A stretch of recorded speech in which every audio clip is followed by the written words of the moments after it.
So if you look at exercise 3, the right hand is on the high octave. It's doing 4 of these relaxed wrist curves, and the last one stays on, 4 wrist bends, and the spring action rest to detach the note. When you make a short sound, we call that short duration. When you leave the finger held, we call that a long duration. The music is made up of short sounds and long sounds. It's made up of high sounds and low sounds, the pitch. These 2 aspects we're going to explore in the first few lessons. Positioning the hand on different pitches, different octaves, and dividing the music up into short duration and long duration. But that was the introduction to the first book. So on page 11 we start going through reading music. The book is divided up into parts. Each part is dealing with a certain aspect of music. So we're looking at 2 black keys, pitch, duration, notes, which we'll get to learn, and we're looking at the song. Each part's divided up into sections. So the first section we're going to look at, we'll be looking at the short and long duration that we've been doing, and pitch.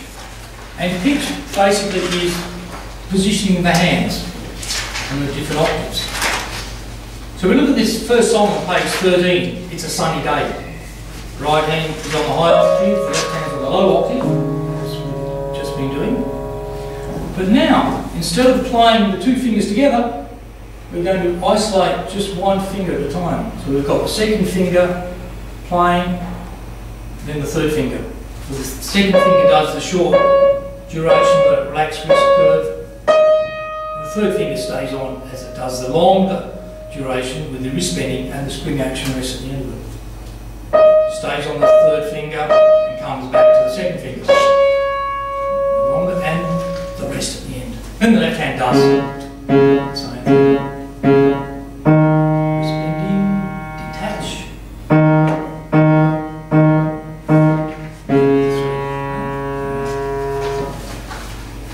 Now, all these pieces are written in song form. So the point of the song is not only to make it more interesting, that turns it into a piece of music, it's to try and develop your ears. Now, adults, having some experience with music, quite a few decades for some of you, you're familiar with music, you're familiar with singing, you've done it when you were a child, you probably still do sing occasionally. It's the younger students that I tend to focus on them singing as they play, if I can get them to sing. The best way to develop an ear for music is to develop a pitch for music, and the best way to develop that is to sing the tune at your pitch. Right? It's a sunny day, can I go and play? Sun is shining down, let's play off the ground. We're just interested in pitch when we're singing. We're not interested in a voice. We're not developing our voice, we're not getting voice tuition. The whole point of singing is to be able to synchronise the singing and make sense of the music as a piece of music. If it's not done as a song, it might sound tuneful enough up to a point, but then it becomes just a series of exercises. And you keep doing exercise after exercise until eventually you play a song that you know. It gets very tedious. It's not music you're playing, you're just playing notes at random. So Pieroni makes it interesting, he makes a song out of it. And you take it or leave it. Do you want to make a song out of it? Sing it. Don't want to make a song out of it? Just play it. Sing it in your head if you have to. but it won't help your ear. Your ear doesn't develop by singing in your head and comes out loud. And if you are not singing in tune, you've got some developing to do. It takes time. The first three of these songs are all developing the short duration, the long duration, the rest, and just moving the pitch slightly. So 16 fat green frogs is in the middle and the high, so you have a slide moving to the right, and your position is basically in the middle of the piano. So you find the middle, C, line yourself up, and just move slightly. Don't move your whole body over to whichever octave you're playing and realign yourself like this and then move up. You don't play the piano like this and come back and you play down here. That doesn't work. Just leaning slightly, not much. And now, 16 fat green frogs suddenly does the notes in pairs, so they're moving along a little bit more. Still doing the same ending. 16 fat green frogs sitting on their logs, round and round the pool. Okay, all little rhyming songs. I'm 6 feet high, does it in the low and the middle, and the side. Now the fingers are changing. You're still doing that same wrist relaxing. I am 6 feet high, maybe I can fly. Better get some wings or try other things. You might have noticed my voice stayed the same. Of course, ladies' voices will be a bit higher than men's voices, and if you're quite versatile, you can get up and falsetto and high voice up there if you like, and come down low. Ladies will find that really hard, so you can find the pitch if you sing it. If not, just think it out like that. When I play these pieces to you, I play them at an optimum speed that makes sense for the tune. Of course, when you're learning, you'll be focusing on your fingers and trying to get your fingers on those keys, right? They're not easy always to find, especially if you're not even looking at them. When you're looking up there, they'll slip off. Okay, you start again. There's no expectation to suddenly go home and start playing that quickly, right? But if you want me to go slowly through it at your sort of speed, then just being a listener, you can get bored very quickly. So I tend to go a little bit faster. So that's the reason why I'll play a little bit faster to show you how it goes. Right? It's not that is the speed I'm trying to get you to play. When we get to page 16, this is the end of section 1, we come to the nasty octave.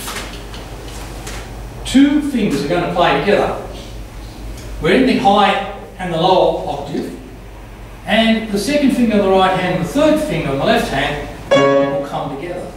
When you listen to those notes, at first it sounds like the same note. The thing about this particular thing about octaves, when you change between one octave and the other octave, the feeling and the understanding is a sideways feeling. The piano is laid out in a horizontal fashion. It's all flat. So when you change from one side to the other side, you're doing a sideways motion. You might be reading the notes, eventually up and down. This would be a vertical orientation. But the horizontal means that when you're playing two things together, they're on the left-hand side. And when you swap, on the right-hand side, it's a swapping motion like this. Like when you go like this, you'll be going with fingers. So It's a Sunny Day. It starts with 2 and 3 on the left-hand side, as you can see those arrows pointing on the side. And then you swap the other side, and both hands doing wrist up. Now, notice the things. And then it just repeats. It's it's a sunny day. Can I go and play?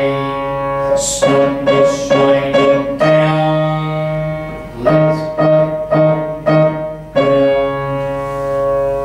Okay, very repetitive. It's a sunny day.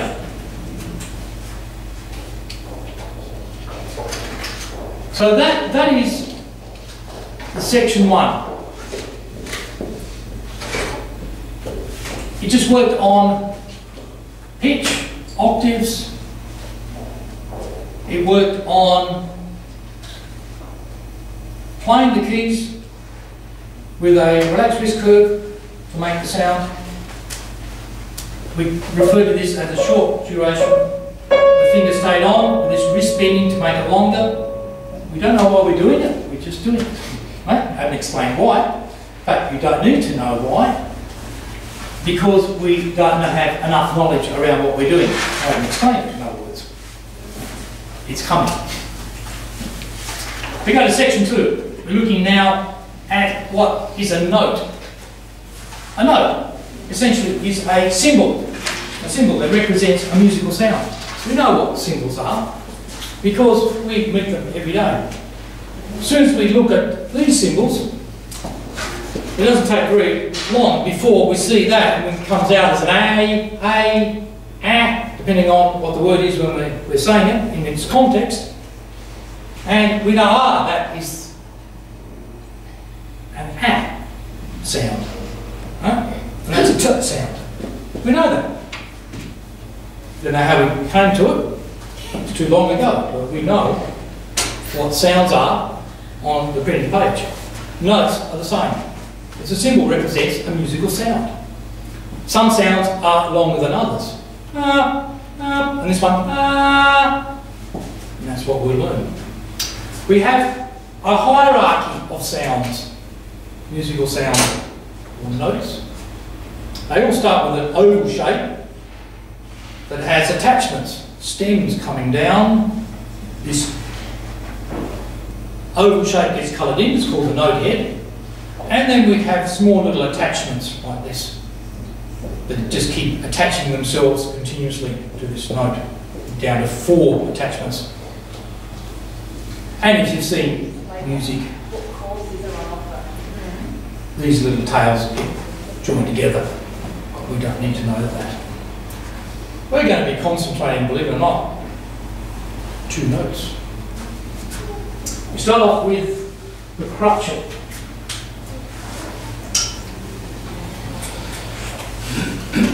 To understand what a crotchet is, we're going to relate it to this relaxed wrist curve. We're going to understand what this concept of a beat is from how we play. Make a sound, relax and detach it, is going to be referred to as a beat. A relaxed wrist curve, playing the note, all together means a beat. So crotchet has a duration of 1 beat. It's thought of as a beat. A closer understanding of a beat we'll be looking at in a short while. I won't start formally explaining what a beat is. I'll call it a relaxed wrist curve.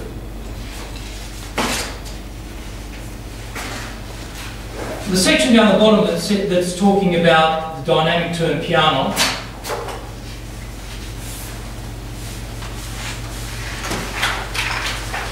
this we don't have to worry too much about. In previous editions, I'm phasing this one out. When you play the very high and the very low, I get students to play it a little bit softer because it's very harsh to play up there. But I'm phasing this one out. So let's just leave that. There's no need to worry about the dynamics and worrying about playing softly up there.